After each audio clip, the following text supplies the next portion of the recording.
Alright, so I've actually already filmed an unboxing video for these headlights, but didn't at all like the style of the video, didn't like the pace of it, didn't like how it came out, so I figured I was going to scrap that, show you a little time lapse in the corner as to what's going on with the unboxing and how they're packaged up, etc, etc.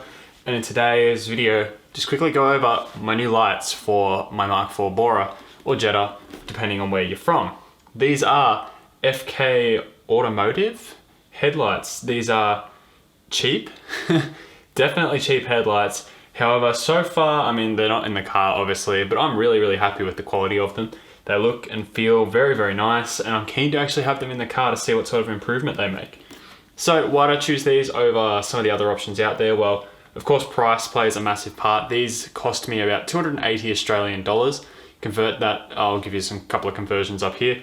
$280 shipped and delivered to my doorstep, literally, this afternoon. And this is what they look like. They are a clear lens, as you can see, and we've got a reflector high beam here, a projector low beam, a fog light with a projector, an indicator spot down there like normal. These two are like normal, but this setup here isn't.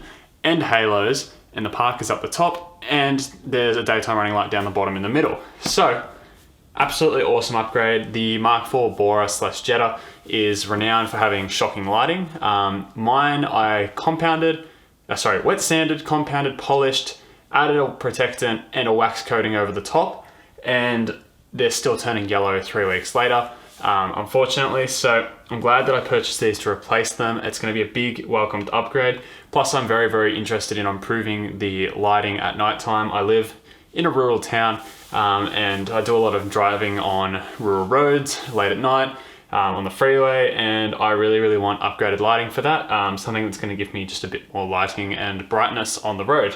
So what better way to do it than replacing the housings, which are renowned to be pretty poor. So ideally, the aim here with upgrading from a reflector to a projector is that projectors are not as bright in the center, but they cast a much wider beam, which means your eyes adjust to naturally lighting up the whole area a bit nicer. So I really like them. I've had projector headlights in all of my cars. This is actually the first car I've owned that I've been able to drive on the road that hasn't had a projector as the low beam.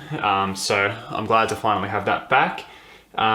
And yeah, so I'm just going to talk I've been over these already. Like, I filmed the unboxing video, I then played around with these for a little bit. So I've seen some of the stuff. I didn't think these included bulbs, but as it is, it's got a P21W orange tinted halogen bulb. I do have LEDs on the way to replace that for a LED front indicator.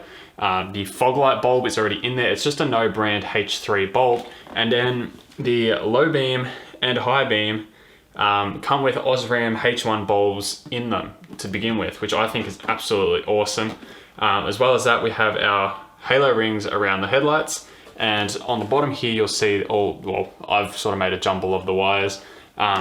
Each one of those wires, there's 3 lots that come out the bottom. One controls this halo, one controls that halo, and one controls the one in the middle. I'll show this in a second. So I'm going to choose to see what I want to do. I don't think the little running light down the bottom in the middle I'm going to wire up, just the halos as daytime running lights, and of course I'll make a video outlining how I do that. As far as these go to install though, all I need to do, obviously I'm going to plug and play. Well, they're supposed to be plug and play. I'm going to plug them in, double check that they are plug and play, and as long as everything runs correctly, I will cut off and protect the ends of the little running light down the bottom, which I don't plan to use. And then the two halos, I will solder together and figure out what I'm going to plug them into for a source that comes on with accessories. I'm not too sure what I'm going to use just yet, but something that comes on with accessories and turns off when the car is turned off. Makes sense. That's a daytime running light. And then besides that, that's pretty much it for the headlights. Although this fog light here, this brown wire, I'm assuming is the positive. I will tap into that. I do plan to add fog lights to the lower grills of the car. So I'm just going to tap into one side of this and run a relay off it, which is what is going to run my fog lights once I get them into the car, which I'm super keen on. So what I'm going to do though is just hook up some power to these. I do have a little power supply which I'll plug in, and I'll just show you sort of what it looks like when you're running some of the settings on the lights, and just show you what the overall look looks like, and we'll give you an idea of sort of what the outcome's going to be.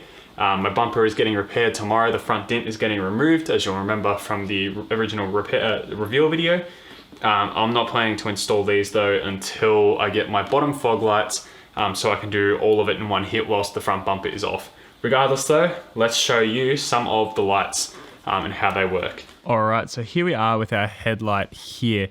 And as you can see out the front of the headlight are the wires which connect to the accessories. So what I'm going to do is just plug into this wire over the side here, which is the little running light down the bottom, which I don't anticipate on using, just to show you it.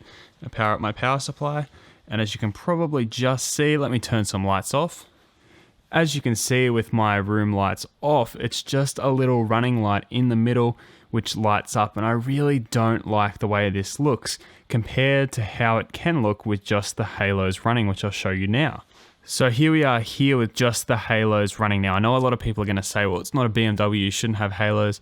It's my own car, and people are allowed to make decisions based on what they want to do in terms of modifying a car.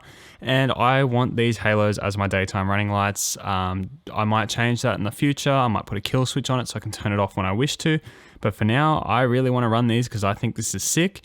And that's just the way I'm going to go. So getting rid of that little light down the bottom, I think with the light on, it takes away from the shape of the halos themselves.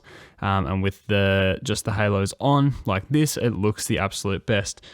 If I hold these wires on, there you get an idea what it would look like. You can see it just takes away the shape of the halo a bit.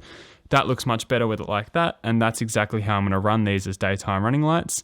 And then of course our normal bulbs once they are powered up by the car.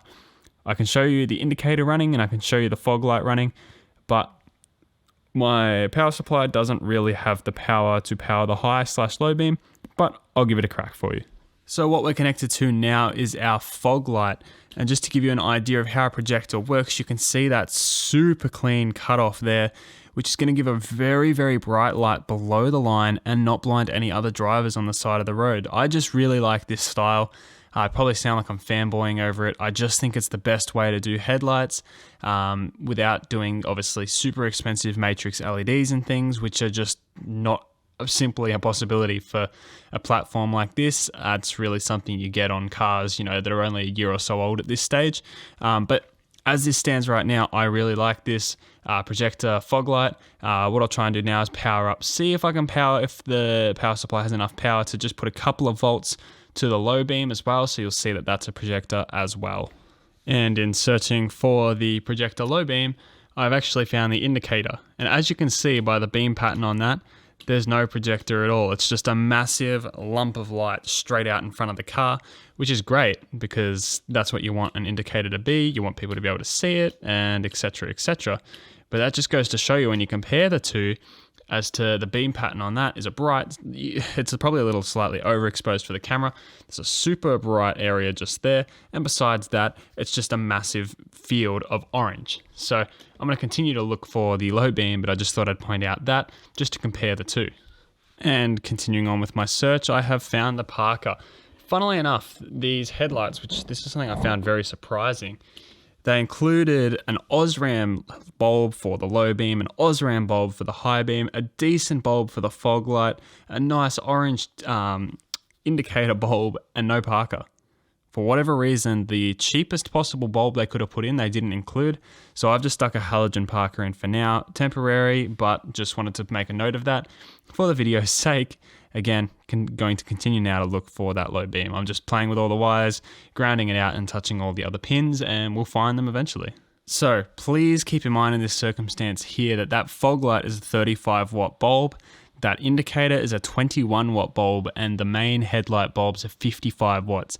This power supply is in no way able to power this, so it actually lights the bulb up extremely dim. As a matter of fact, even right now, it's not even lighting it up. There you go. You can just see there, but as you can see, super hard cutoff, nice little hot spot right there in the middle, which will be projected onto the road, and that is going to give me a really, really nice field of view at nighttime. You can see it's just dying off there. I don't want to draw too much current out of my power supply, but just gives you an idea of just the beam pattern, super bright, super, super flat, doesn't blind anyone, and gives you a massive amount of light at night. I'm so keen to get these in the car, and of course there'll be videos, but I just want to sort of walk you through this. And I know a couple of my mates as well don't know what I'm talking about when I talk about projectors and the patterns that they make. It's just a way better light for low beam.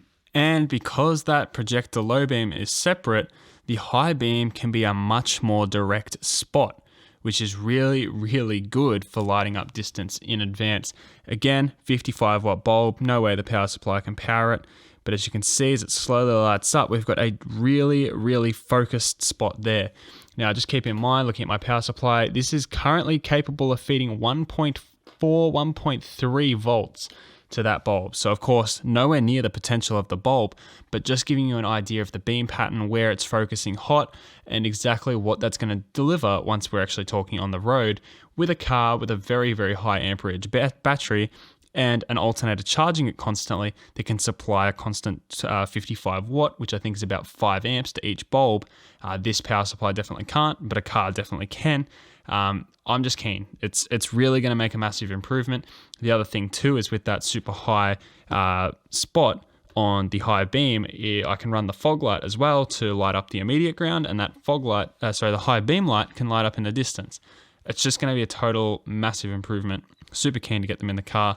Just wanted to show the new headlights, show you how they run. This is the sort of video I was hoping to find when I was looking and shopping around for headlights, which ones to go for. So if you've enjoyed, or you've learnt, or you're going to purchase these now because of this video, make sure you chuck a like on the video. With that being said, subscribe to the channel for the content of me installing this. And with that being said, I'll see you guys in the next video, and I hope you enjoyed this one.